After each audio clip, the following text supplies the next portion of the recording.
ये कहानी है पूरनपुर गांव की, जो इतना खूबसूरत था कि बस लोग देखते ही रह जाते थे। वहाँ के लोग भी बहुत सरल और सादे थे, लेकिन उस गांव में एक हवेली थी जिसके पास जाने से लोग कतराते थे, क्योंकि वहाँ वो थी। लगता है बारिश शुरू हो रही है। अरे जल्दी जल्दी चल स्वामी।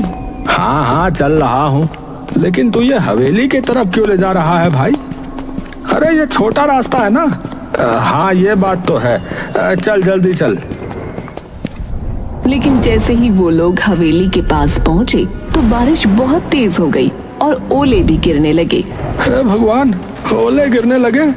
अरे भैया मेरा तो सिर ही फूट जाएगा इन ओलों से। हाँ। अरे जल्दी कोई छत ढूंढ। अरे सामने वो हवेली है ना, इसमें चलते हैं चल। अरे नहीं नहीं भैया, उस हवेली में मत जा। अरे तुझे रुकना है तो रुक, लेकिन मैं तो जा रहा हूँ अंदर। मुझे चोट खाने का कोई शौक नहीं है, समझा?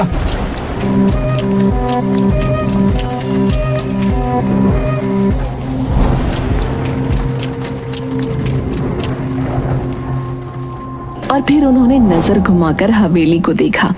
हवेली इतनी पुरानी थी जितना पुराना गांव, लेकिन इतनी पुरानी होने के बावजूद वो जर्जर नहीं थी, लेकिन हाँ डरावनी जरूर थी। अरे यार, ये बारिश के चक्कर में हम कहाँ आकर रुक गए। जल्दी बारिश रुके तो हम यहाँ से भागे। अरे भाई ये आवाज किसकी है? कौन सी आवाज है? भाई मजाक मत कर यार। ये कौन आ गया? ये कौन आ गया? ये कौन आ गया? उन लोगों ने घूम कर देखा तो हवेली के एक कोने में अजीब सी बुढ़िया बैठी थी, जिसके सफेद बाल खुले हुए थे और वो कुछ बड़बड़ा रही थी। दोनों डर से कांप उठे और फौरन बाहर भागे।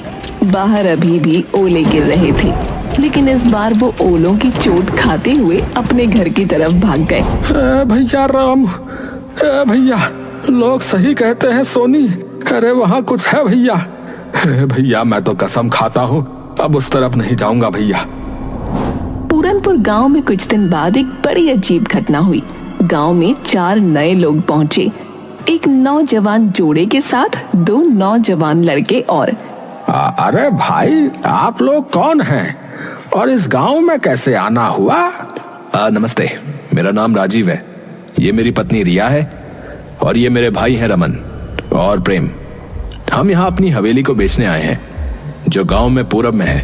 हाँ हवेली है भैया? कौन सी हवेली?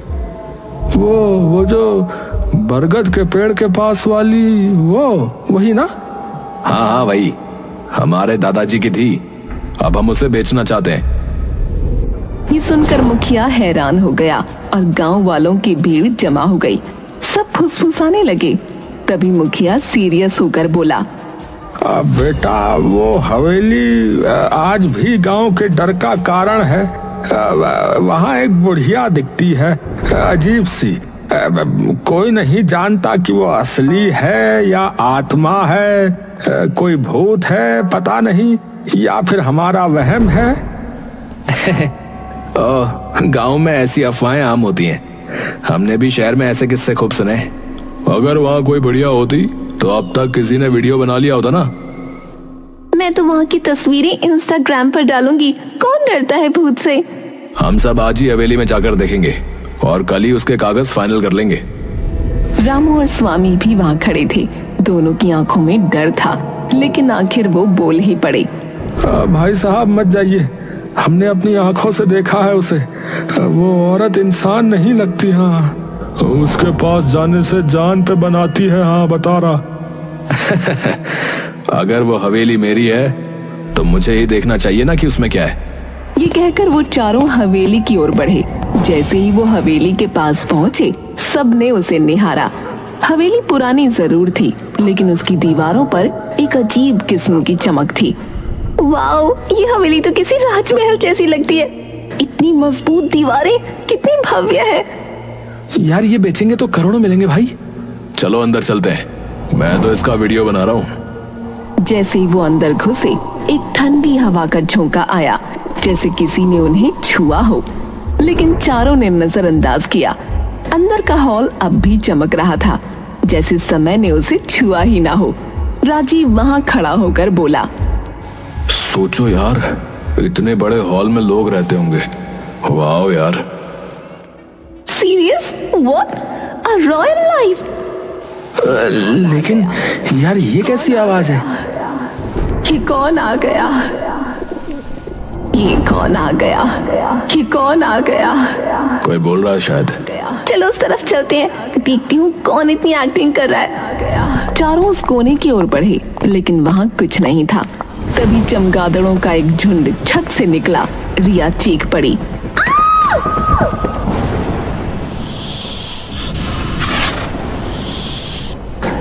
अरे बाप रे, सांप! अरे भागो भाई! हे भगवान, ये हवेली तो जंगल हो रखी है।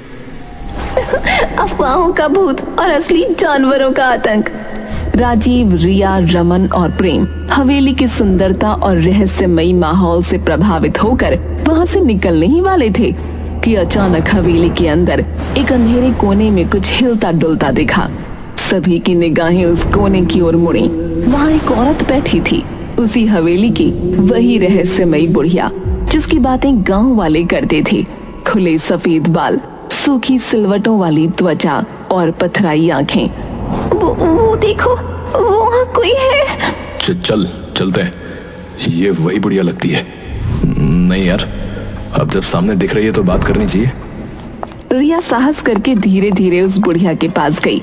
जैसे ही वो पास पहुंची, बुढ़िया अचानक कांपती हुई खड़ी हो गई। आप कौन है? यहाँ क्या कर रही है? तुम लोग क्यों आए हो? यहाँ क्यों आए हो? यहाँ कोई नहीं आता, फिर तुम क्यों आए हो? हम इस हवेली को बेचने आए हैं। ये हमारे दादा की हवेली है। और आप? मैं खजाने की रखवाली कर रही हूँ। खजाना? हाँ, बहुत साल पहले मैंने इस हवेली में खजाना छुपाया था, पर अब याद नहीं कहाँ रखा है, कहाँ दफना दिया, समझ नहीं आता। बुढ़िया के खजाना शब्द ने चारों के मन में एक साथ बिजली की तरह लालच जगा दिया। उनकी आंखों में अब हवेली की कीमत से ज्यादा उस अदृश्य खजाने की चमक तैरने लगी। अगर ये खजाने की बात सच हुई तो हम करोड़पति बन सकते भाई। और जब खजाना मिल जाए, इस बुढ़िया को यहाँ से निकाल फेंकेंगे। डराने के अलावा करते क्या ये? बिल्कुल भाई, पहले मिठास फिर लात। हाँ, चलो खोजना शुरू करें। अम्मा, वो खजाना कहाँ है? क्या पता। वो सब लोग पूरी हवेली में खजाना ढूंढने लगे। बुढ़िया भी दीवारों को थपथपाती, जमीन को सूंघती, जैसे कुछ याद करने की कोशिश कर रही हो। लेकिन 4 घंटे तक पूरी हवेली छान मारने के बाद भी कुछ नहीं मिला। अब तो रात होने वाली है यार, कुछ नहीं मिला। शायद ये औरत पागल है। हम कल फिर आएंगे, तब तक आप याद करने की कोशिश करना कि वो खजाना कहाँ है। चारों लोग गांव लौट आए। गांव वालों को जब ये पता चला कि उन्होंने बुढ़िया से बात की और खजाने की भी बात सुनी, तो पूरा गांव भौचक्का रह गया। क्या तुमने उससे बात की? उसने सच में खजाने की बात कही? हम बरसों से डरते आए हैं उस हवेली से, और तुम लोग खजाना ढूंढ रहे हो? अगर सच में खजाना हुआ तो हम सबको फायदा होगा। फिर कल चलो हमारे साथ। अगर कोई खजाना मिला तो हिस्सा मिलेगा। गांव वाले पहले तो हिचकिचाए, लेकिन हिस्सा शब्द सुनकर उनकी आंखों में भी चमक आ गई। अगले दिन राजीव, रमन, प्रेम, रिया के साथ गांव के 10-12 लोग भी हवेली पहुंचे। वो देखो भाई, वही बुढ़िया। हे भगवान, मुझे यकीन नहीं हो रहा है मैं यहाँ वापस आ गया। चलो सब, आज इस हवेली का कोना कोना उलट डालो। चलो। लोगों ने हवेली के हर कोने को अच्छी तरह देखा, यहाँ तक कि बाहर बगीचे में खुदाई भी शुरू कर दी। कुछ घंटे बीते, लेकिन कहीं कुछ नहीं मिला। तभी रामू की नजर हवेली के पिछले हिस्से पर गई, जहाँ छत का एक हिस्सा टूट कर गिरा हुआ था। अरे ओ भैया, इधर आओ, देखो। अरे यहाँ कुछ है शायद।